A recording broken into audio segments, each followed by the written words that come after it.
Amanhã, a Primeira Guerra Mundial completa 100 anos. Esse foi um dos mais devastadores conflitos da história.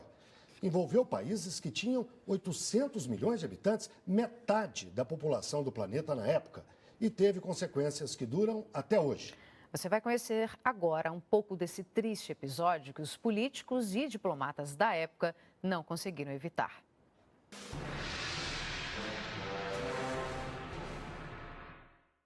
No início do século XX, as potências europeias estavam divididas em dois blocos.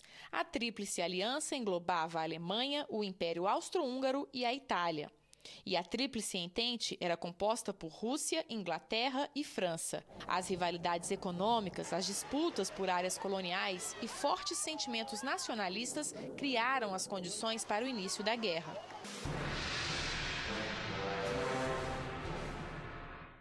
No dia 28 de junho de 1914, o herdeiro do Império Austro-Húngaro, Francisco Ferdinando, foi assassinado junto com a mulher em Sarajevo, na Bósnia-Herzegovina, região que tinha sido anexada em 1908. O atentado foi cometido por um grupo nacionalista sérvio, favorável à união dos povos de origem eslava. Um mês depois, o Império Austro-Húngaro declarou guerra à Sérvia.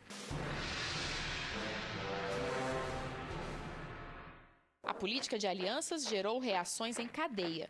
A Rússia, aliada da Sérvia, mobilizou exércitos para a guerra. A Alemanha declarou guerra à Rússia e à França. A Inglaterra declarou guerra à Alemanha e a França invadiu a Bélgica. Na sequência, o Império Austro-Húngaro declarou guerra à Rússia. O número de soldados mobilizados ao longo do conflito chegou a 70 milhões.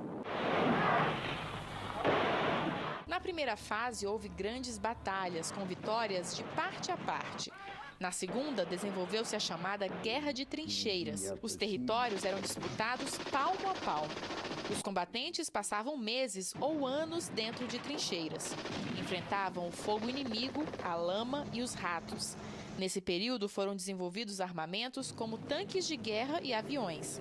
Pela primeira vez, armas químicas foram usadas em larga escala. Calcula-se que elas mataram 1 milhão de pessoas.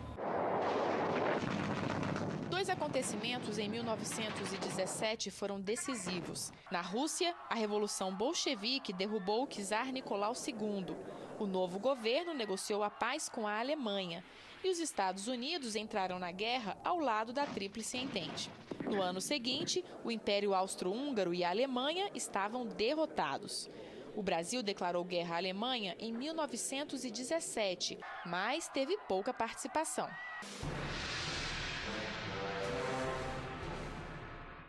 Ao final da guerra, o Tratado de Versalhes impôs duras penalidades à Alemanha. A sensação de humilhação dos alemães ajudou a gerar o nazismo e a Segunda Guerra Mundial. Os Estados Unidos se fortaleceram no cenário internacional. O mapa da Europa foi redesenhado, ficou mais parecido com o que é hoje.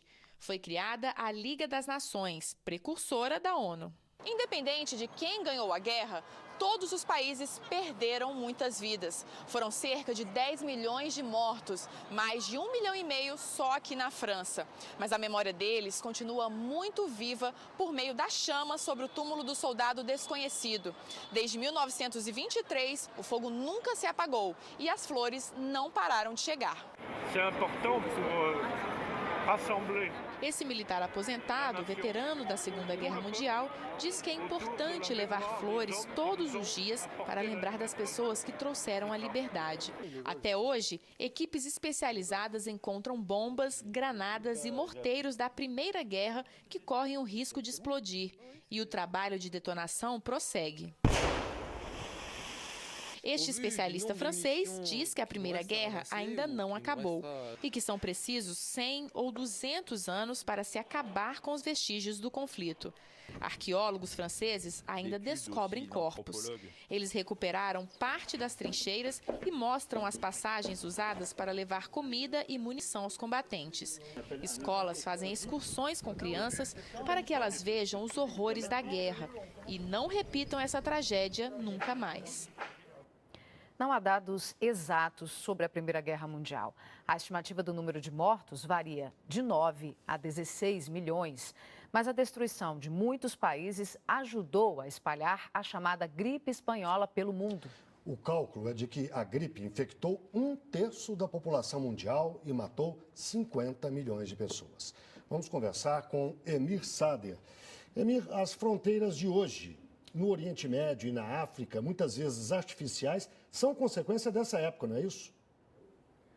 Com certeza. Em 1890, as potências coloniais se reuniram na Europa e decidiram concluir a divisão do mundo entre elas. Se a gente olhar o mapa da África, por exemplo, tem fronteiras ali feitas com régua. Não conheciam nem exatamente o que é, toma lá da cá.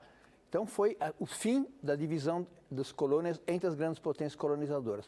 O que significou, segundo Lenin, que a conquista agora de novas colônias significaria guerra. E o Lenin previu que seria um começo de século de guerras interimperialistas. Foi o que aconteceu na disputa basicamente das colônias. Foi esse o cara, embora a guerra se desse na Europa, a disputa fundamental era sobre as colônias, que era, na verdade, o botim fundamental para eles poderem crescer economicamente. Emir, que outras consequências você pode apontar da Primeira Guerra Mundial? O historiador britânico Eric Hobsbawm disse que o melhor período da humanidade até ali eram 70 anos de paz britânica, mas sem guerras mundiais. De repente, para surpresa, no continente mais que se considera mais civilizado e mais avançado do mundo, dá uma guerra selvagem dessa ordem. A guerra da baioneta, a guerra que mais matou pessoas realmente. Então foi a contradição da ideia de que quem era civilizado aparentemente não tinha a ver com massacre, com selvageria, mas na realidade a disputa interimperialista levou a esse massacre. Então é preciso levar em conta a ideia de que o que é civilização, o que é barbárie não é muito claro. E normalmente quem conta a história são os vencedores, né? Nesse caso, a Alemanha foi apontada como a culpada por tudo aquilo que houve. É justo isso? O bloco da Alemanha e da Itália, que depois somou o Japão na Segunda Guerra, chegou tarde na distribuição das colônias pelo mundo afora. Foram eles que tentaram redistribuir, então, na verdade, eles forçaram o conflito. Mas, na verdade, a culpa tem quem perde, porque quem ganha é que dá a versão das coisas. Na realidade, era um conflito interimperialista, ninguém tinha razão. E acabou levando ao enfrentamento brutal, selvagem daquela ordem. Aconteceu na Primeira e Segunda Guerra Mundial, que acabou levando à hegemonia norte-americana, porque a hegemonia britânica terminava, as duas guerras significaram quem vai suceder a Inglaterra, a Grã-Bretanha. Acabou os Estados Unidos vencendo com 2 derrotas alemãs nas 2 guerras mundiais.